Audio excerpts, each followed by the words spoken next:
नमस्कार साथियों, उम्मीद करती हूँ आप सब बढ़िया होंगे और अपनी पढ़ाई को अच्छे तरीके से कर रहे होंगे। तो इसके पहले हम लोगों ने 50 क्वेश्चन तक कंप्लीट कर लिया था जो हमारे क्रिया से रिलेटेड थे, ठीक है। अब जो हम करेंगे वो 51 नंबर क्वेश्चन से अपना शुरू करेंगे। तो चलिए शुरू करते हैं 51 नंबर क्वेश्चन और देखते हैं क्या है 51 नंबर। इसको थोड़ा सा मैं सही सेट कर देती हूँ। हाँ, सही है। चलिए देखते हैं भैया। दिए गए वाक्य में क्रिया ज्ञात कीजिए। दिए गए वाक्य में क्रिया ज्ञात कीजिए। वाक्य हमारा क्या है? श्याम सोता है। क्या है? श्याम सोता है। तो ऑप्शन ए है प्रेरणार्थक, ऑप्शन बी है सकर्मक, ऑप्शन सी है पूर्वकालिक, ऑप्शन डी है अकर्मक। तो ऑप्शन डी हमारा सही हो जाता है, अकर्मक क्रिया। ठीक है, श्याम सोता है इसमें अकर्मक क्रिया है। इसकी व्याख्या देख लेते हैं। दिए गए वाक्य में श्याम सोता है में अकर्मक क्रिया है। अकर्मक क्रिया क्या होती है उसे देखते हैं। अकर्मक क्रिया कहते किसे हैं?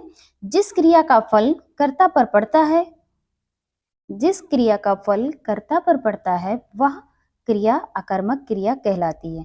अकर्मक क्रिया क्या होती है? जिस क्रिया का फल कर्ता पर पड़ता है वह अकर्मक क्रिया कहलाती है। ठीक है, इसके आगे देखते हैं हम। 52 नंबर क्वेश्चन क्या है? दिए गए वाक्य में क्रिया ज्ञात कीजिए। दिए गए वाक्य में क्रिया ज्ञात कीजिए। तो वाक्य हमारा क्या है? शिशु सो रहा है। ठीक है, ऑप्शन ए है सकर्मक, ऑप्शन बी है पूर्वकालिक, ऑप्शन सी है संयुक्त, ऑप्शन डी है अकर्मक क्रिया। तो इसमें से ऑप्शन डी हमारा सही हो जाता है, अकर्मक क्रिया। शिशु सो रहा है। ठीक है, इसके आगे देखते हैं हम। इसकी व्याख्या देख लेते हैं। दिए गए वाक्य में शिशु सो रहा है में अकर्मक क्रिया होगी और क्रिया कहते किसे हैं उसे देख लेते हैं। वाक्य के जिस शब्द से किसी क्रिया के होने या करने का बोध होता है। क्या कहा गया है? वाक्य के जिस पद से किसी क्रिया के होने या करने का बोध होता है उस पद को क्रिया कहते हैं। ठीक है, अकर्मक क्रिया क्या है वो मैंने इसके पहले वाले क्वेश्चन में ही बता दिया है, तो इसको नहीं देखते हैं। इसके आगे का क्वेश्चन देख लेते हैं। अकर्मक क्रिया में इनमें से किस पर प्रभाव पड़ता है? क्वेश्चन है अकर्मक क्रिया में इनमें से किस पर प्रभाव पड़ता है? तो ऑप्शन ए है धातु पर, ऑप्शन बी है कर्ता पर, ऑप्शन सी है कर्म पर, ऑप्शन डी है क्रिया पर। तो ऑप्शन बी हमारा कर्ता पर। अकर्मक क्रिया की परिभाषा क्या है? जहां वाक्य कर्म नहीं होता है वहां अकर्मक क्रिया होती है। ठीक है, और उसका जो वाक्य का जो प्रभाव है वो कर्ता पर पड़ता है तो वो हमारा अकर्मक क्रिया कहलाता है। तो वही कहा गया है कि अकर्मक क्रिया में किसका अकर्मक क्रिया इनमें से किस पर प्रभाव पड़ता है? तो वो पड़ता है कर्ता पर। ठीक है, इसके आगे देख लेते हैं हम। 54 नंबर क्वेश्चन। सीता सोई है इस वाक्य में क्रिया का कौन सा प्रकार है? सीता सोई है इस वाक्य में क्रिया का कौन सा प्रकार है? तो ऑप्शन ए है पूर्वकालिक क्रिया, ऑप्शन बी है अकर्मक क्रिया, ऑप्शन सी है अनेकार्थक क्रिया, ऑप्शन डी है सकर्मक क्रिया। तो इसमें से ऑप्शन बी हमारा सही हो जाता है, अकर्मक क्रिया। सीता सोई है। ठीक है, इसमें कौन सी क्रिया है? अकर्मक क्रिया है। और क्रिया हमारी रचना की दृष्टि से क्रिया के कितने भेद होते हैं? दो भेद होते हैं। एक होता है अकर्मक क्रिया और दूसरा होता है सकर्मक क्रिया। ठीक है, इसके आगे देखते हैं। 55 नंबर क्वेश्चन क्या है हमारा? इनमें से किस वाक्य में अकर्मक क्रिया है? हमें बताना है इनमें से किस वाक्य में अकर्मक क्रिया है।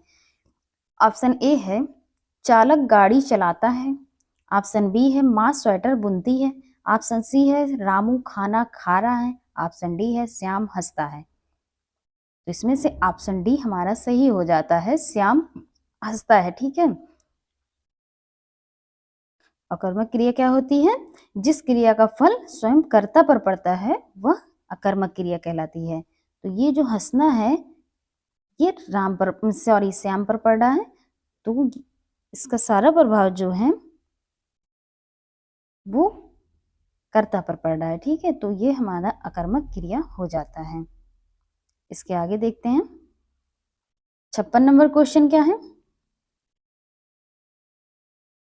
मनोहर सो रहा है। मनोहर सो रहा है वाक्य में क्रिया का भेद कौन सा होगा?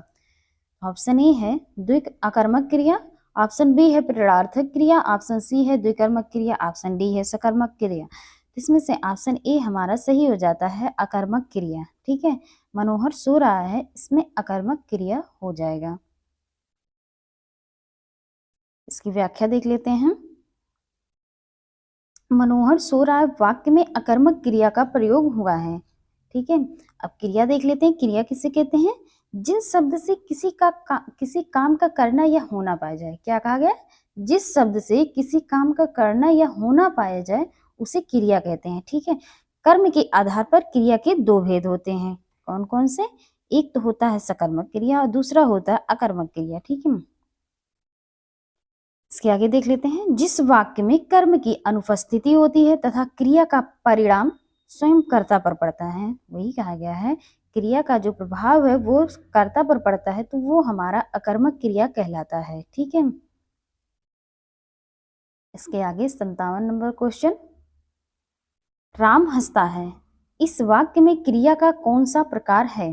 राम हंसता है, इस वाक्य में क्रिया का कौन सा प्रकार है? ऑप्शन ए है सकर्मक क्रिया, ऑप्शन बी है पूर्वकालिक क्रिया, ऑप्शन सी है अकर्मक क्रिया, ऑप्शन डी है अनेकार्थक क्रिया। तो इसमें से ऑप्शन सी हमारा सही हो जाता है अकर्मक क्रिया। राम हंसता है, इसमें अकर्मक क्रिया है। इसके आगे देखते हैं। इसके आगे का जो क्वेश्चन है 58 नंबर, उसको देखते हैं। मीरा जोर से हंसी, यह वाक्य किस क्रिया का समुचित उदाहरण है? मीरा जोर से हंसी, इस वाक्य में क्रिया का समुचित उदाहरण है। ऑप्शन ए है अकर्मक, ऑप्शन बी है प्रेरणार्थक, ऑप्शन सी है द्विकर्मक, ऑप्शन डी है सकर्मक। इसमें से ऑप्शन ए हमारा सही हो जाता है, इसमें अकर्मक क्रिया है। ठीक है, मीरा जोर से हंसी इस वाक्य में अकर्मक क्रिया है। और अकर्मक क्रिया क्या होती है आप लोग को अच्छे से पता है। ठीक है, जिसका प्रभाव कर्ता पर पड़े, जिस क्रिया का प्रभाव कर्ता पर पड़े वो हमारा अकर्मक क्रिया कहलाता है। ठीक है, इसके आगे देखते हैं हम 59 नंबर क्वेश्चन। निम्नलिखित में से किस वाक्य में अकर्मक क्रिया है? ऑप्शन ए है पानी बरस रहा है, ऑप्शन बी है मैं गेहूं पिसवाता हूँ, ऑप्शन सी है श्याम निबंध लिखता है, ऑप्शन डी है राम मोहन को रुला रहा है।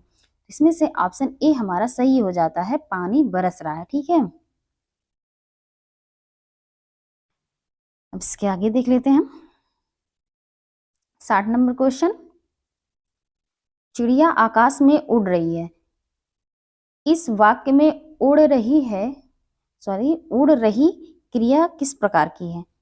इस वाक्य में उड़ रही क्रिया किस प्रकार की क्रिया है? ऑप्शन ए है अकर्मक, ऑप्शन बी है सकर्मक, ऑप्शन सी है समापिका, ऑप्शन डी है असमापिका। तो इसमें से ऑप्शन ए हमारा सही हो जाता है अकर्मक क्रिया। ठीक है, इसमें कौन सी क्रिया है? अकर्मक क्रिया है। इसके आगे 61 नंबर क्वेश्चन देख लेते हैं। निम्नलिखित में से अकर्मक क्रिया का उदाहरण है। निम्नलिखित में से अकर्मक क्रिया का उदाहरण है, तो ऑप्शन ए है विद्यार्थी पुस्तक पढ़ रहा है। क्या विद्यार्थी पुस्तक पढ़ रहा है? ऑप्शन बी है हवा चल रही है, ऑप्शन सी है वे गीत गा रहे हैं, ऑप्शन डी है खिलाड़ी हॉकी खेल रहे हैं। इसमें से ऑप्शन बी हमारा सही हो जाता है, हवा चल रही है। ठीक है, इसमें कौन सी क्रिया है? इसमें अकर्मक क्रिया है। और हम लोगों ने अकर्मक क्रिया इतने अच्छे से किया कि हम लोग भूल ही नहीं सकते कि अकर्मक क्रिया क्या होती है। ठीक है, अब एग्जाम में अगर क्वेश्चन पूछे भी जाए तो वो क्वेश्चन हमारे गलत नहीं होंगे, इतने अच्छे से हम लोगों ने अकर्मक क्रिया किया। ठीक है, अब इसके आगे देख लेते हैं 62 नंबर क्वेश्चन क्या है।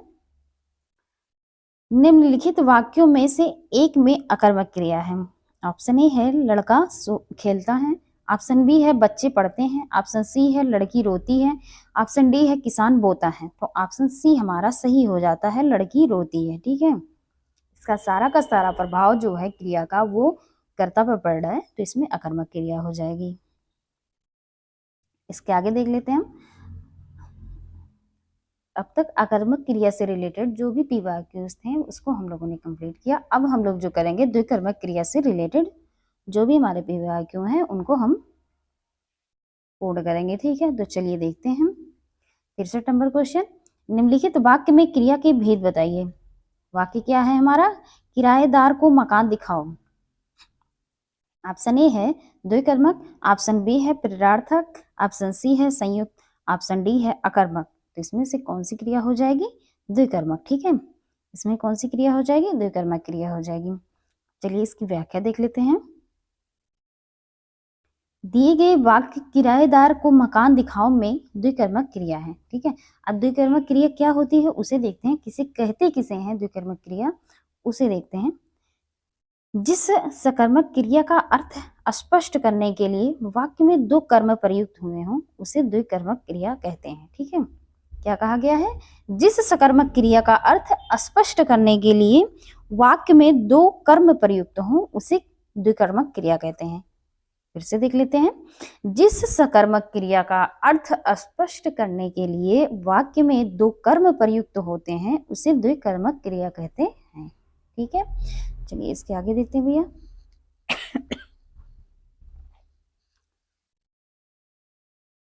64 नंबर क्वेश्चन देखते हैं। निम्न वाक्य में से क्रिया के भेद का चयन कीजिए। वाक्य क्या है हमारा? राम ने सोहन को एक कीमती कलम दिया। ठीक है, और उसके बाद फिर ब्रैकेट में है दिया, तो इसे ही बताना है। ठीक है, ऑप्शन ए है अकर्मक क्रिया, ऑप्शन बी है सकर्मक, ऑप्शन सी है द्विकर्मक, ऑप्शन डी है एक कर्मक। ठीक है, तो इसमें से ऑप्शन सी हमारा सही हो जाएगा, द्विकर्मक क्रिया।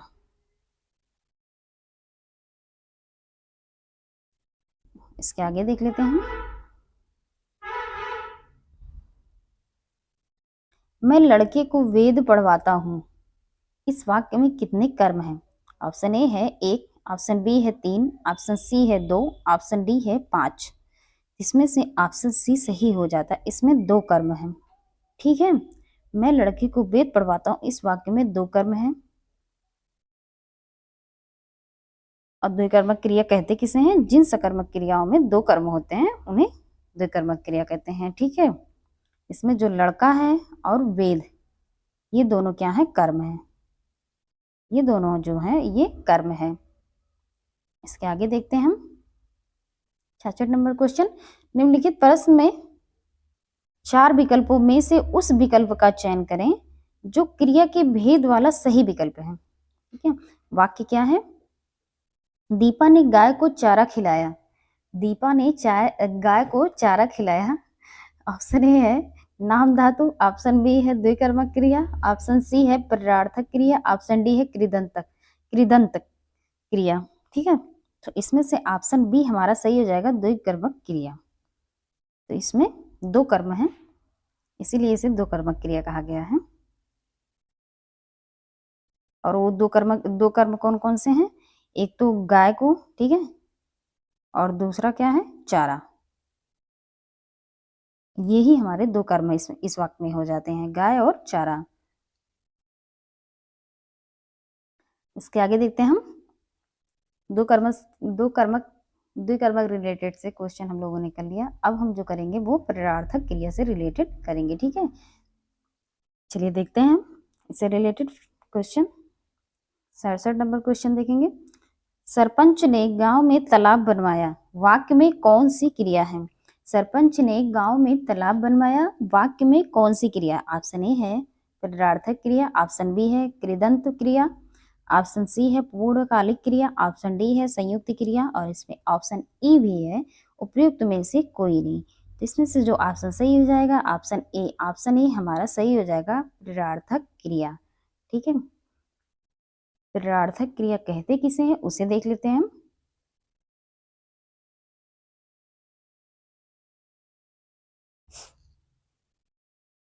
सरपंच ने गांव में तालाब बनवाया, इस वाक्य में क्रिया बनवाया गया है।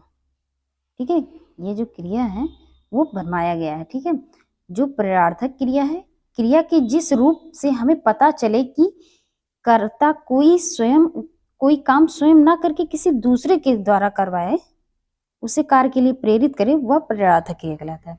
जैसे कहा गया है कि क्रिया जिस रूप से हमें पता चले कि कर्ता कोई काम स्वयं ना करके किसी दूसरे को उस कार्य के लिए प्रेरित करता है, प्रेरित करके उससे करवाता है वो कार्य, तो वो हमारा प्रेरणार्थक क्रिया कहलाता है। ठीक है, क्या कहा गया कि कर्ता कोई काम स्वयं ना करके किसी दूसरे को प्रेरित करे करने के लिए, वह कार्य किसी दूसरे को प्रेरित करे करने के लिए, तो वो हमारा प्रेरणार्थक क्रिया कहलाता है। ठीक है, अब उसके आगे देखते हैं। धातु में प्रत्यय लगाने से प्रेरणार्थक क्रियाएं बनती हैं। इसको ध्यान में रखिएगा कि धातु में प्रत्यय लगाने से प्रेरणार्थक क्रियाएं बनती हैं। अब इसके आगे देख लेते हैं। किसी कार्य के करने या होने का बोध कराने वाले शब्द क्रिया कहलाते हैं। किसी कार्य के करने या होने का बोध कराने वाले शब्द को क्या कहते हैं? क्रिया कहते हैं। ठीक है, अब इसके आगे देख लेते हैं। रचना या बनावट के आधार पर क्रिया के दो भागों में बांटा गया। रचना या बनावट के आधार पर क्रिया को कितने भागों में बांटा गया? दो भागों में। कौन कौन से? पहला तो अकर्मक और दूसरा है सकर्मक। ठीक है, इसके आगे देख लेते हैं। ये जो दोनों थे, ये रचना और बनावट के आधार पे थे, ये दो प्रकार। ठीक है, क्रिया के। अब क्या देखते हैं? प्रयोग के आधार पर क्रिया के कितने भेद हैं? 5 भेद हैं। ठीक है, 5 भागों में बांटा गया है। ध्यान में रखिएगा इसको कि रचना और बनावट के आधार पर कितने भाग है क्रिया के? 2। कौन कौन से? अकर्मक और सकर्मक। और जो प्रयोग के आधार पर क्रिया है वो 5 भागों में बांटे गए हैं। ठीक है, कौन कौन से? पहला तो है प्रेरणार्थक, दूसरा है संयुक्त क्रिया, और तीसरा है नाम धातु क्रिया, और चौथा है पूर्वकालिक क्रिया, और पांचवा हमारा है सामान्य क्रिया। ठीक है, तो इसको ध्यान में रखिएगा, ये 5 इसके प्रयोग के आधार पर क्रिया हैं। इसके आगे देख लेते हैं हम 68 नंबर क्वेश्चन।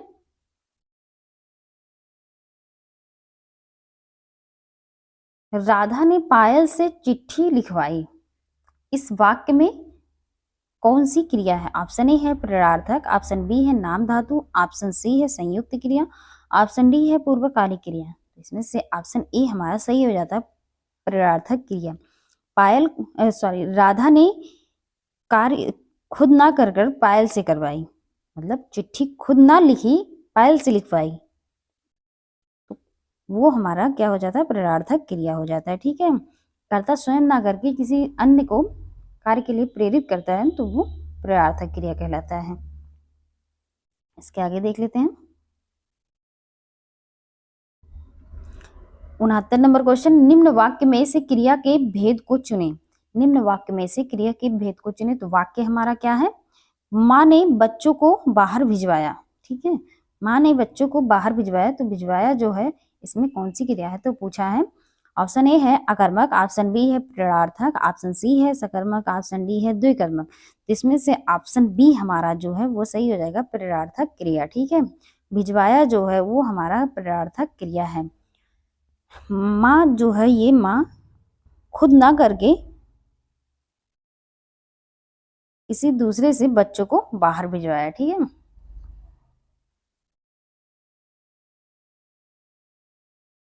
क्वेश्चन नंबर 70 देखते हैं। निम्न वाक्य में से क्रिया के भेद का चयन कीजिए। निम्न वाक्य में से क्रिया के भेद का चयन कीजिए। तो वाक्य क्या है? जमींदार किसानों से खेत जुतवाते हैं। जमींदार किसानों से खेत जुतवाते हैं, तो ऑप्शन ए है सकर्मक, ऑप्शन बी है प्रेरणार्थक, ऑप्शन सी है द्विकर्मक, ऑप्शन डी है अकर्मक। इसमें से ऑप्शन बी हमारा सही हो जाता है, प्रेरणार्थक क्रिया। जमींदार खुद खेत ना जोतकर किसानों से खेत जुतवाया। ठीक है, इसके आगे देखते हैं।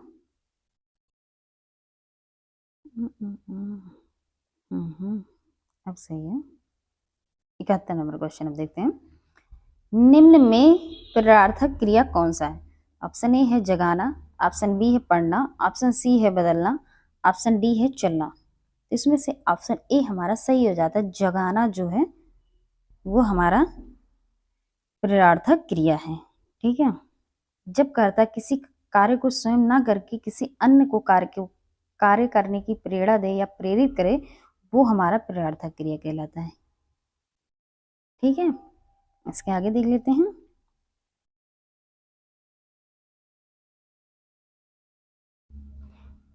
हमारा जिस मूल धातु में जो हम लगाकर बनाते हैं प्रेरणार्थक क्रिया, उसे हम देखते हैं। क्रिया है, इधर प्रेरणार्थक क्रिया है और इधर प्रेरणार्थक, तो ये हमारा मूल रूप हो जाएगा। इससे प्रथमा बनाते हैं, प्रथमा प्रेरक और दूसरा द्वितीय प्रेरक बनाते हैं। ठीक है, देखते हैं करना से हम कराना, ये हमारा प्रेरणार्थक हो जाएगा। करवाना भी हमारा द्वितीय हो जाता है, द्वितीय प्रेरणार्थक।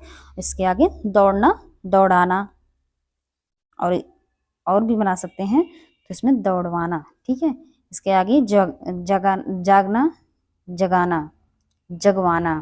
ठीक है, इसके आगे देख लेते हैं सोना से हम सुलाना, सुलवाना बना सकते हैं। पढ़ना से पढ़ाना, पढ़वाना। ठीक है, तो इस तरीके से हम प्रेरणार्थक क्रिया बना सकते हैं। इसके आगे देख लेते हैं 72 नंबर क्वेश्चन। मैंने नौकर को खाना बनवाया, मैंने नौकर से खाना बनवाया, मैंने नौकर से खाना बनवाया वाक्य में कौन सी क्रिया है? मैंने नौकर से खाना बनवाया वाक्य में कौन सी क्रिया? ऑप्शन ए है सकर्मक, ऑप्शन बी है प्रेरणार्थक, ऑप्शन सी है अकर्मक और ऑप्शन डी है उपयुक्त में से एक से अधिक और ऑप्शन ई भी है उपयुक्त में से कोई नहीं। इसमें से ऑप्शन बी हमारा सही हो जाता है, प्रेरणार्थक क्रिया। वह खुद ना खाना बनाकर किससे खाना बनवाया? नौकर से। ठीक है, तो वो मतलब कर्ता खुद ना करके किसी अन्य व्यक्ति से कार्य करवाया या प्रेरित किया, तो वो हमारा प्रेरणार्थक हो जाता है। ठीक है, इसके आगे देख लेते हैं।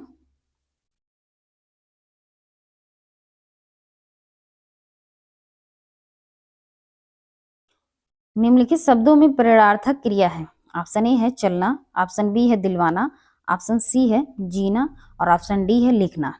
ठीक है, तो इसमें से ऑप्शन बी हमारा सही हो जाता है, दिलवाना। दिलवाना किससे बना है? इसका मूल रूप क्या हो जाएगा? देना, देना। देना से हम प्रथमा प्रेरणार्थक क्या बना सकते हैं? दिलाना, और द्वितीय हम जो बनाते हैं वो दिलवाना बनाते हैं। ठीक है, दिलवाना प्रेरणार्थक क्रिया बनाते हैं। तो और ये जो हमारा है, जैसे गिरना से गिराना बना सकते हैं, गिरवाना बना सकते हैं। प्रथमा जो हो जाएगा वो गिराना हो जाएगा, और द्वितीय प्रेरणार्थक जो क्रिया बना सकते हैं हम उससे वो गिरवाना बना सकते हैं। जैसे लिखना से हम लिखाना बना सकते हैं प्रथमा प्रेरणार्थक, और द्वितीय प्रेरणार्थक जो बनाते हैं हम वो लिखवाना बना सकते हैं। ठीक है, तो इसमें लेकिन ऑप्शन बी हमारा सही हो जाता है, दिलवाना जो है ये प्रेरणार्थक क्रिया है। इसके आगे देखते हैं, इसका थोड़ा मैं इधर कर लेती हूँ। हाँ, अब ठीक है। चलिए 74 नंबर क्वेश्चन देखते हैं। निम्नलिखित प्रश्न में 4 विकल्पों में से उस विकल्प का चयन करें जो क्रिया के भेद वाला सही विकल्प हो। तो वाक्य क्या है? शिक्षक ने विद्यार्थी से पुस्तक पढ़वाई। ऑप्शन ए है प्रेरणार्थक, ऑप्शन बी है नाम धातु क्रिया, ऑप्शन सी है पूर्वकालिक क्रिया, ऑप्शन डी है संयुक्त क्रिया। इसमें से ऑप्शन ए हमारा सही हो जाता है, प्रेरणार्थक क्रिया। शिक्षक ने खुद ना पुस्तक पढ़ के किससे पढ़वाई? विद्यार्थी से। ठीक है, तो इसमें हमारा क्या हो जाएगा? प्रेरणार्थक क्रिया हो जाता है। इसके आगे निम्नलिखित प्रश्न में 4 विकल्पों में से उस विकल्प का चयन करें जो क्रिया के भेद वाला सही विकल्प हो। वाक्य है मालिक नौकर से सफाई करवाता है। वाक्य क्या है? मालिक नौकर से सफाई करवाता है। ऑप्शन ए है संयुक्त क्रिया, ऑप्शन बी है प्रेरणार्थक क्रिया, ऑप्शन सी है पूर्वकालिक क्रिया, ऑप्शन डी है सामान्य क्रिया। तो इसमें से ऑप्शन बी हमारा सही हो जाएगा, प्रेरणार्थक क्रिया। मालिक खुद ना सफाई करके किससे करवाया? नौकर से करवाया। तो कर्ता स्वयं ना करके किसी अन्य व्यक्ति को प्रेरित किया या उससे कार्य करवाया, तो वो हमारा प्रेरणार्थक क्रिया हो जाता है। ठीक है, ये मैं कई बार बता चुकी हूँ।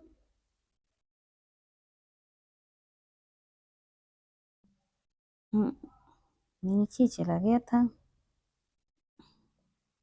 हाँ, अब ठीक है। अब देखते हैं, राम लक्ष्मण से पत्र लिखवाता है। इस वाक्य में क्रिया का कौन सा रूप है? ऑप्शन ए है संयुक्त क्रिया, ऑप्शन बी है पूर्वकालिक क्रिया, पूर्णकालिक क्रिया, ऑप्शन सी है अपूर्ण क्रिया, ऑप्शन डी है प्रेरणार्थक क्रिया। तो ऑप्शन डी हमारा सही हो जाता है, राम लक्ष्मण से पत्र लिखवाता है। ठीक है, इसके आगे 77 नंबर क्वेश्चन। माँ ने पिताजी से सामान मंगवाया। यह क्रिया का कौन सा रूप है? ऑप्शन ए है अकर्मक, ऑप्शन बी है आज्ञार्थक, ऑप्शन सी है द्विकर्मक, ऑप्शन डी है प्रेरणार्थक। इसमें से ऑप्शन डी हमारा सही हो जाता है, प्रेरणार्थक क्रिया। माँ ने पिताजी से सामान मंगवाया, इसमें प्रेरणार्थक क्रिया हो जाता है। इसके आगे देखते हैं हम। प्रेरणार्थक क्रिया, ऑप्शन ए है गिरना, ऑप्शन बी है बोलना, ऑप्शन सी है सुनाना, ऑप्शन डी है कहना। तो ऑप्शन सी हमारा सही हो जाता है सुनाना। सुनना से हम सुनाना बना सकते हैं, ठीक है। तो मूल रूप हमारा क्या आ जाएगा, सुनना, सुनना से सुनाना, ठीक है।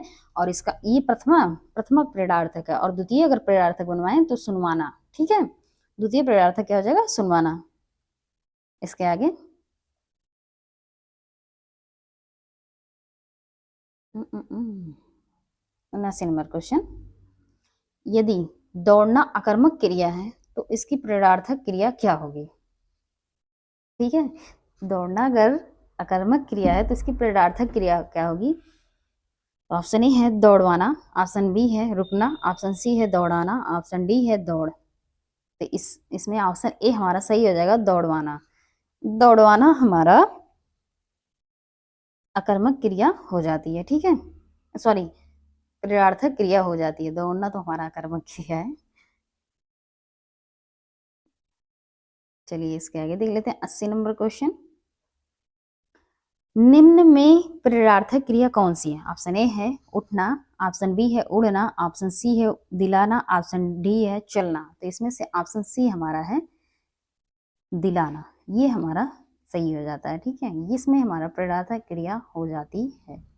81 नंबर क्वेश्चन देख लेते हैं, यदि ओढ़ना आकर्मक क्रिया है तो इसकी प्रथम प्रेरणार्थक क्रिया क्या होगी। प्रथम पूछा है, द्वितीय नहीं, ठीक है। ऑप्शन ए है उड़वाना, ऑप्शन बी है उड़ाना, ऑप्शन सी है ओढ़, ऑप्शन डी है उड़वाना। तो इसमें से ऑप्शन बी हमारा सही हो जाता है, उड़ाना। और ये जो उड़वाना है ये हमारा द्वितीय प्रेरणार्थक है, ठीक है। और उड़ाना जो हमारा है वो प्रथमा प्रेरणार्थक है।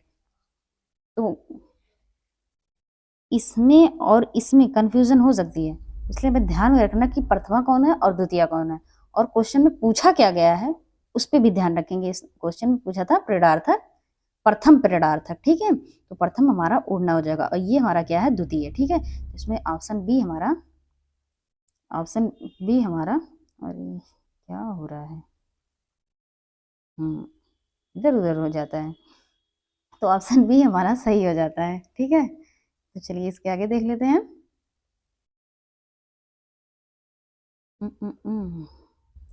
इसके आगे 82 नंबर क्वेश्चन, ठीक है। निम्न में प्रेरणार्थक क्रिया है, ऑप्शन ए है उठना, ऑप्शन बी है चमकना, ऑप्शन सी है गिराना, ऑप्शन डी है देना। तो इसमें से ऑप्शन सी हमारा सही हो जाता है, गिराना, ठीक है। गिराना हमारा प्रेरणार्थक क्रिया जाएगा, और प्रेरणार्थक में कौन सी, प्रथम प्रेरणार्थक, ठीक है। अगर इसका द्वितीय प्रेरणार्थक बनाए तो गिरवाना हो जाएगा, क्या हो जाएगा, गिरवाना। इसके आगे 83 नंबर क्वेश्चन, जागना मूल रूप क्रिया का प्रथम प्रेरणार्थक रूप क्या होगा। क्या बताना हमें, प्रथम प्रेरणार्थक, ठीक है। ध्यान में रखिएगा। ऑप्शन ए है जागाना, ऑप्शन बी है जगवाना, ऑप्शन सी है जागवाना, ऑप्शन डी है जाग। इसमें से ऑप्शन ए हमारा सही हो जाएगा, जागाना। जागना का प्रथम प्रेरणार्थक क्या हो जाएगा, जगाना, ठीक है। और अगर इसका द्वितीय पूछता तो क्या हो जाता, जगवाना, ठीक है। ये हमारा द्वितीय प्रेरणार्थक, लेकिन हमसे पूछा है प्रथम प्रेरणार्थक, तो हमारा जगाना सही हो जाता है। इसके आगे देख लेते हैं, प्रेरणार्थक क्रिया से रिलेटेड जो पीवाईक्यूज थे वो हमारे समाप्त हुए। अब जो हम देखेंगे वो पूर्वकालिक क्रिया से रिलेटेड देखेंगे, ठीक है। किससे रिलेटेड, पूर्वकालिक क्रिया से रिलेटेड क्वेश्चन को देखेंगे। तो 84 नंबर क्वेश्चन क्या है, बाजार में आकर गीता खाना पकाएगी, बाजार से आकर गीता खाना पकाएगी, इससे बाजार से आकर गीता खाना पकाएगी। इस वाक्य में आकर किस क्रिया का उदाहरण है, आकर किस क्रिया का उदाहरण। ऑप्शन ए है पूर्वकालिक क्रिया, ऑप्शन बी है प्रेरणार्थक क्रिया, ऑप्शन सी है संयुक्त क्रिया, ऑप्शन डी है नाम धातु क्रिया। तो इसमें से जो ऑप्शन सही हो जाता है वो ऑप्शन ए, क्या, पूर्वकालिक क्रिया, ठीक है। बाजार से आकर गीता खाना बनाएगी। इसकी व्याख्या देख लेते हैं। बाजार से आकर गीता खाना पकाएगी, इस वाक्य में आकर जो हमारा है वो पूर्वकालिक क्रिया है। और पूर्वकालिक क्रिया कहते किसे हैं उसको देख लेते हैं। जब कर्ता एक क्रिया समाप्त करके उसी क्षण दूसरी क्रिया में संलग्न हो जाए तो वो पहली क्रिया पूर्वकालिक क्रिया कहलाती है। इसमें कहा गया है जब कर्ता कोई क्रिया समाप्त करके किसी उसी क्षण दूसरी क्रिया में लग जाए तो वो पहला जो क्रिया समाप्त हुआ है वो हमारा पूर्वकालिक क्रिया हो जाता है, लेकिन दोनों क्रिया होनी चाहिए। ठीक है, उस वाक्य में एक कार्य कर चुकी हो और दूसरा करने जा रही हो तो वो हमारा पूर्वकालिक क्रिया उसमें हो जाती है। ठीक है, जैसे राजन पढ़कर सो गया। राजन पहले क्या किया, पहले पढ़ा, एक कार्य कंप्लीट, उसके बाद सोया। ठीक है, पहले राजन ने एक कार्य कंप्लीट किया, पहले पढ़ा, फिर उसके बाद सोया। तो इसमें जो ये पढ़ा ये हमारा क्या हो जाएगा, पढ़कर, ये हमारा पूर्वकालिक क्रिया हो जाएगा। ठीक है, 85 नंबर क्वेश्चन है, पंडित जी हवन कराकर कथा कह रहे हैं, में कराकर में कौन सी क्रिया है? ऑप्शन ए है संयुक्त क्रिया, ऑप्शन बी नाम धातु क्रिया, ऑप्शन सी है मुख्य क्रिया, ऑप्शन डी है पूर्वकालिक क्रिया। तो ऑप्शन डी हमारा सही हो जाता है इसमें पूर्वकालिक क्रिया। पहले पंडित जी ने हवन कराया, उसके बाद कथा कही, तो ये कराकर जो हमारा है ये पूर्वकालिक क्रिया हो जाती है। ठीक है, इसके आगे ये कैसे छोटा बड़ा हो जा रहा है। हाँ, अब ठीक है।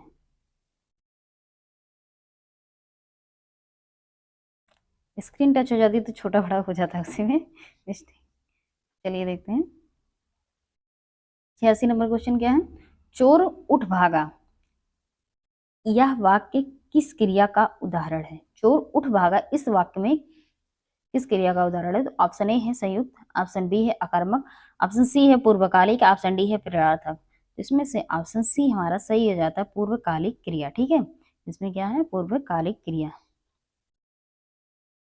पूर्वकालिक क्रिया मतलब जानते हैं क्या होता है? पूर्वकालिक क्रिया मतलब होता है कि पहले से हुआ कार्य। ठीक है, पहले से जो कार्य हो चुका है उसी पूर्वकालिक क्रिया कहते हैं। ठीक है, चलिए 87 नंबर क्वेश्चन देख लेते हैं। जब कर्ता एक काम समाप्त कर उसी क्षण दूसरी क्रिया में प्रवृत्त हो जाए तो उस पहली क्रिया को क्या कहते हैं? ऑप्शन ए है सहायक क्रिया, ऑप्शन बी संयुक्त क्रिया, ऑप्शन सी है इनमें से कोई नहीं, ऑप्शन डी है पूर्वकालिक क्रिया। उसे कहते हैं पूर्वकालिक क्रिया। ठीक है, जब कर्ता एक कार्य समाप्त कर उसी क्षण दूसरी क्रिया स्टार्ट कर दे तो वो सॉरी शुरू कर दे तो वो हमारा पूर्वकालिक क्रिया हो जाती है। ठीक है, 88 नंबर क्वेश्चन देख लेते हैं। अब पढ़कर क्या होगा? अब पढ़कर क्या होगा इस वाक्य में कौन सी क्रिया है? तो ऑप्शन ए है प्रेरणार्थक क्रिया, ऑप्शन बी है संयुक्त क्रिया, ऑप्शन सी है पूर्वकालिक क्रिया, ऑप्शन डी है द्विकर्मक क्रिया। तो इसमें से ऑप्शन सी हमारा सही हो जाता है पूर्वकालिक क्रिया। अब पढ़कर क्या होगा इस वाक्य में पूर्वकालिक क्रिया है। ठीक है, इसके आगे देख लेते हैं। उस वाक्य का चयन करें जो दिए गए वाक्य में क्रिया का भेद वाला सही विकल्प है। सही चुनना है हमें। ऑप्शन ए, वाक्य क्या है पहले उसको देखते हैं। रोहन चाय पीकर बैठ गया, रोहन चाय पीकर बैठ गया। तो ऑप्शन ए है प्रेरणार्थक, ऑप्शन बी है नाम धातु, ऑप्शन सी है पूर्वकालिक, ऑप्शन डी है संयुक्त। इसमें से ऑप्शन सी हमारा सही हो जाता है। ठीक है, रोहन चाय पीकर बैठ गया, पहले क्या किया, पहले चाय पिया उसके बाद बैठा। ठीक है, ये कार्य वो संपन्न कर चुका, पहले चाय पीकर काम खत्म, उसके बाद फिर तब बैठा। इसमें दो क्रिया हुई और दो क्रिया में एक क्रिया कंप्लीट हो चुकी है, तो इस वक्त में पूर्वकालिक क्रिया हो जाती है। ठीक है, इसके आगे देख लेते हैं हम। पूर्वकालिक क्रिया समाप्त हुई। अब इसके आगे देखते हैं हम नाम बोधक क्रिया से रिलेटेड क्वेश्चन। ठीक है, 90 नंबर क्वेश्चन देखेंगे। हथियाना चिकनाना किस प्रकार की क्रिया है? ऑप्शन ए है नाम धातु क्रिया, ऑप्शन बी प्रेरणार्थक क्रिया, ऑप्शन सी यौगिक क्रिया, ऑप्शन डी है संयुक्त क्रिया। तो इसमें से ऑप्शन ए हमारा सही हो जाता है नाम धातु क्रिया। ठीक है, इसमें कौन सी क्रिया है? नाम धातु क्रिया है। तो इसकी व्याख्या देख लेते हैं हम। हथियाना चिकनाना नाम धातु क्रिया है। अब नाम धातु क्रिया कहते किसे हैं उसके देख लेते हैं, उसकी परिभाषा क्या है। संज्ञा सर्वनाम तथा विशेषण से मिलकर बनने वाली क्रिया, इससे संज्ञा सर्वनाम विशेषण से मिलकर बनने वाली क्रिया जो होती है वो नाम धातु क्रिया कहलाती है। जैसे हाथ से है हथियाना, हाथ हमारा क्या हो गया संज्ञा। बात से बतियाना, चिकना से चिकनाना, ठीक है, ये सब हमारे जो है वो नाम धातु क्रिया हो जाते हैं। इसके आगे 91 नंबर क्वेश्चन, निम्नलिखित में नाम धातु क्रिया का प्रयोग किस विकल्प में है? निम्नलिखित में से किस वाक्य में नाम धातु क्रिया है? तो ऑप्शन ए है मां नौकरानी से बर्तन धुलवाती है, ऑप्शन बी है उसने मेरी सारी संपत्ति हथिया ली, ऑप्शन सी है मोर नाच रहा, ऑप्शन डी है मैं कपड़े धोकर खेलने गया। इसमें से ऑप्शन बी जो है वो हमारा सही हो जाता है, उसने मेरी सारी संपत्ति हथिया ली। ठीक है, क्या कर ली? हथिया ली। हाथ से क्या हो गया? संज्ञा से क्या बना? नाम धातु क्रिया बनी। ठीक है, हाथ से जो हमारा वो बना है हथियान, हथिया। ठीक है,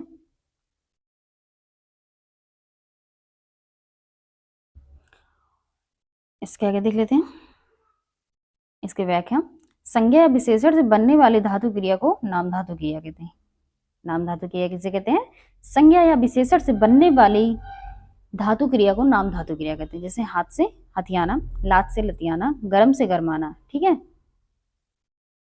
इसके आगे 92 नंबर क्वेश्चन, जो क्रिया संज्ञा या विशेषण से बनती है उसे क्या कहते हैं? ऑप्शन ए है मूल धातु, ऑप्शन बी है नाम धातु, ऑप्शन सी है संयुक्त क्रिया, ऑप्शन डी है द्विकर्मक धातु। इसमें से ऑप्शन बी हमारा सही हो जाता है, नाम धातु क्रिया जो संज्ञा या विशेषण से बनती है उसे नाम धातु क्रिया कहते हैं। ठीक है, जैसे निराश होना, तो निराश होना पहले क्या है? विशेषण है, और विशेषण में क्या जुड़ा है? क्रिया। ठीक है, लाठी मारना, तो लाठी क्या है? संज्ञा, और दूसरी क्या है? क्रिया। ठीक है, इसके आगे देख लेते हैं 93 नंबर क्वेश्चन, कौन सा संयुक्त क्रिया का भेद नहीं है? ऑप्शन ए है अवकाश बोधक, ऑप्शन बी है निश्चय बोधक, ऑप्शन सी है नित्यता बोधक, ऑप्शन डी है नाम बोधक। ठीक है, तो ऑप्शन डी हमारा जो है वो सही हो जाता है, नाम बोधक क्रिया। नाम बोधक जो है वो संयुक्त क्रिया का भेद नहीं है, अन्य जो हमारे हैं वो हमारे नाम धातु संयुक्त क्रिया के भेद हैं। तो अवकाश बोधक भी है, निश्चय बोधक भी है, नित्यता बोधक भी है, और एक हाँ नित्यता बोधक, तीनों हमारे जो हैं वो संयुक्त क्रिया के भेद हैं। अब अन्य जो है जो विविध में होता है उसको देख लेते हैं, वही कहा गया है, उससे रिलेटेड क्वेश्चन जो है 94 नंबर क्वेश्चन क्या है? निम्नलिखित वाक्य क्रिया के किस भेद का उदाहरण है? वह चल सकता है। हम लोगों ने सारी क्रियाओं को कंप्लीट कर लिया, अब इस उससे रिलेटेड ही है, तो इसमें कौन सी क्रिया है पूछा है। ऑप्शन ए है नित्यता बोधक, ऑप्शन बी है अनुमति बोधक, ऑप्शन सी है शक्ति बोधक, ऑप्शन डी है आवश्यकता बोधक। तो इसमें से जो ऑप्शन सही हो जाता है ऑप्शन सी, ऑप्शन सी हमारा सही हो जाता है शक्ति बोधक। इसमें क्या है? शक्ति बोधक क्रिया है। ठीक है, इसकी व्याख्या देख लेते हैं। दिया गया वाक्य वह चल सकता है में क्या है? शक्ति बोधक क्रिया है। ठीक है, शक्ति बोधक क्रिया क्या होती है? शक्ति बोधक क्रिया में कार्य करने की शक्ति का बोध होता है। शक्ति बोधक क्रिया क्या होती है? ये नाम से ही स्पष्ट हो रहा है कि इसमें क्या क्या हो सकता है, क्या कहा जा सकता है।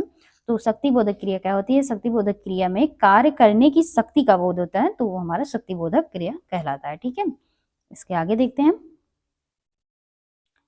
दिए गए वाक्य में वृत्ति ज्ञात कीजिए।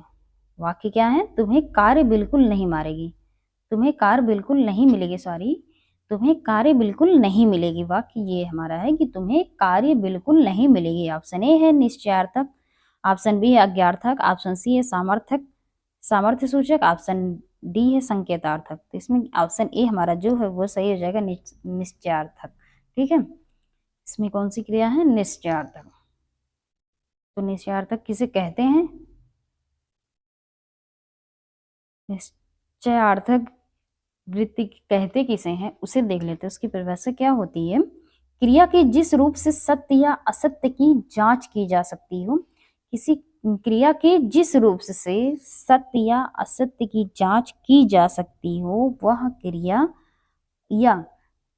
हमारी क्या कहलाती है, निश्चयार्थक, या फिर उसे कह सकते हैं क्रिया सूचना प्रदान कर रही हो, उसे भी हम निश्चयार्थक क्रिया कहते हैं। ठीक है, इसके आगे 96 नंबर क्वेश्चन, निम्नलिखित प्रश्न में 4 विकल्पों में से उस विकल्प का चयन करें जो क्रिया के भेद वाला सही विकल्प हो। वाक्य हमारा क्या है, सही बताना है। ठीक है, वाक्य हमारा क्या है, वह मेरे घर आया करता है। ऑप्शन ए है नाम धातु क्रिया, ऑप्शन बी संयुक्त क्रिया, ऑप्शन सी सामान्य क्रिया, ऑप्शन डी प्रणार्थक क्रिया। तो ऑप्शन बी हमारा सही हो जाता है, संयुक्त क्रिया। संयुक्त क्रिया हमारा सही हो जाता है। ठीक है, तो संयुक्त क्रिया क्या होती है, उसकी परिभाषा क्या होती है, किसे कहते हैं संयुक्त क्रिया, जब दो या दो से अधिक भिन्न अर्थ की क्रियाएं मिलकर किसी पूर्ण क्रिया को बनाती हैं।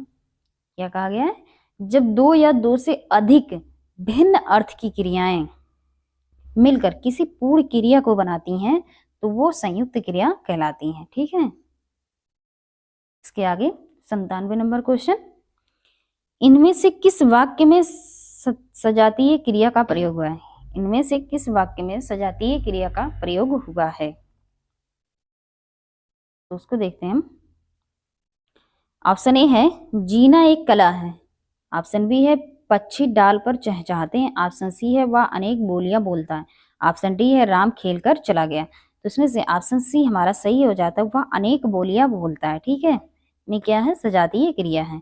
और सजातीय क्रिया कहते किसे हैं, वे क्रियाएं जहां कर्म तथा क्रिया दोनों एक ही धातु से बनकर साथ साथ प्रयुक्त होती हैं, उन्हें सजातीय क्रिया कहते हैं। क्या, वे क्रियाएं जहां कर्म तथा क्रिया दोनों एक ही धातु से बनकर साथ साथ प्रयुक्त होती हैं, उन्हें सजातीय क्रिया कहते हैं। ठीक है, इसके आगे देख लेते हैं हम 98 नंबर क्वेश्चन, राम ने खाना खाया होगा में खाया होगा में कौन सी क्रिया है। ऑप्शन ए है अपूर्ण भूत, ऑप्शन सी है संदिग्ध भूत, ऑप्शन सी है हेतु हेतु मद भूत, ऑप्शन डी है आसन्न भूत। इसमें से ऑप्शन बी हमारा सही हो जाता है, संदिग्ध भूत। नाम से ही स्पष्ट हो रहा है, संदिग्ध मतलब जिसमें संदेह उत्पन्न हो। ठीक है, वो हमारा संदिग्ध क्रिया कहलाती है। ठीक है, संदिग्ध भूत काल क्रिया कहलाती है। इसके आगे 99 नंबर क्वेश्चन, सड़कें चौड़ी बनाई गई, इसमें चौड़ी क्या है, इसमें चौड़ी क्या है। ऑप्शन ए है सहायक कर्ता, ऑप्शन बी है पूरक, ऑप्शन सी है मुख्य क्रिया, ऑप्शन डी है पूरक कर्ता। इसमें से ऑप्शन बी हमारा सही हो जाता है, पूरक। ठीक है,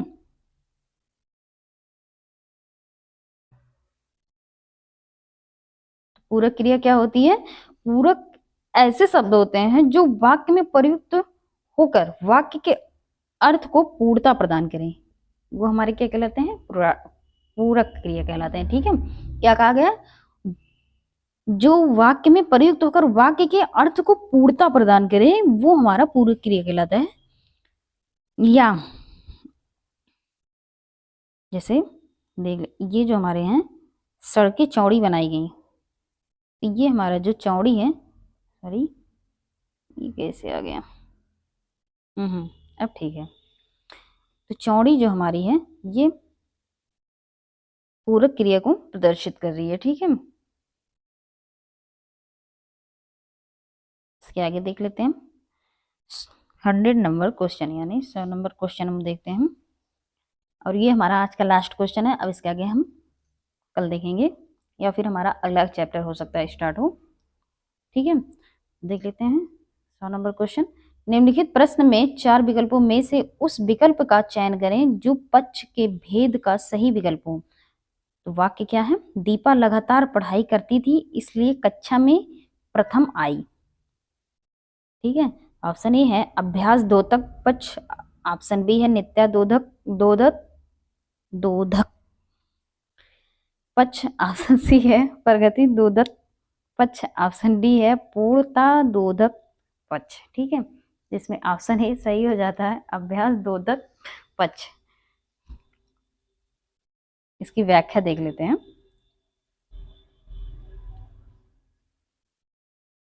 प्रश्नगत वाक्य, दीपा लगातार पढ़ाई करती थी इसलिए कक्षा में प्रथम आई। में अभ्यास 2 तक पक्ष प्रस्तुत है। क्रिया के, इसके आगे देख लेते हैं। क्रिया के जिस रूप से क्रिया व्यापार का बोध होता है उसे क्रिया का पक्ष कहते हैं। क्या कहा गया है? क्रिया के जिस रूप से क्रिया व्यापार का बोध होता है उसे क्रिया पक्ष कहते हैं। ठीक है, इस क्रिया व्यापार को 2 दृष्टियों से परिभाषित किया गया है। तो पहला क्या है? पहली दृष्टि से क्रिया की प्रक्रिया के आरंभ होने के काल के रूप में, क्या पहली दृष्टि में क्रिया की प्रक्रिया के आरंभ होने के काल के रूप में, या दूसरी दृष्टि में क्रिया की प्रक्रिया से इकाई के रूप में। ठीक है, इसके आगे देख लेते हैं। पहले प्रकार के अनुसार देख लेते हैं। क्रिया के पक्ष को 4 वर्गों में वर्गीकृत किया गया है। क्रिया के 4 भागों में वर्गीकृत किया गया है। पहला आरंभ दोधक पक्ष। तो आरंभ दोधक पक्ष किसे कहते हैं? इस पक्ष में क्रिया के आरंभ होने की स्थिति का बोध होता है, उसे आरंभ दोधक पक्ष कहते हैं। तो जैसे अब रवि घूमने लगा है। ठीक है, अब रवि घूमने लगा है। सत्य बोधक किसे कहते हैं? इस पक्ष में क्रिया की प्रक्रिया की निरंतरता का बोध होता है। इस पक्ष में प्रक्रिया की निरंतरता का बोध होता है, उसे सत्यता दोधक कहते हैं। ठीक है, तो रमा कितना स्वादिष्ट भोजन बनाती है। जैसे हो गया रमा कितना स्वादिष्ट भोजन बनाती है। इसके आगे देख लेते हैं। तीसरा क्या है? प्रगति दोधक पक्ष। तो उसे प्रगति दोधक किसे कहते हैं? इसमें क्रिया की निरंतर प्रगति का बोध होता है। जैसे अनीता प्रतिदिन पढ़ती जा रही है। ठीक है, चौथा है पूर्णता दोधक पक्ष। इस पक्ष के अंतर्गत क्रिया की पूर्ण समाप्ति का ज्ञान होता है। इस पक्ष में के अंतर्गत क्रिया की पूर्ण समाप्ति का ज्ञान होता है, वो पूर्णता दोधक पक्ष कहलाता है। जैसे वह अब तक जा चुका होगा। ठीक है, क्रिया प्रक्रिया की इकाई के रूप में निम्नवत वर्गीकृत किया गया है। अब तक तो ये हम लोग पहले के अनुसार देख रहे थे, अब दूसरे के अनुसार क्रिया प्रक्रिया की इकाई के रूप में देखेंगे। ठीक है,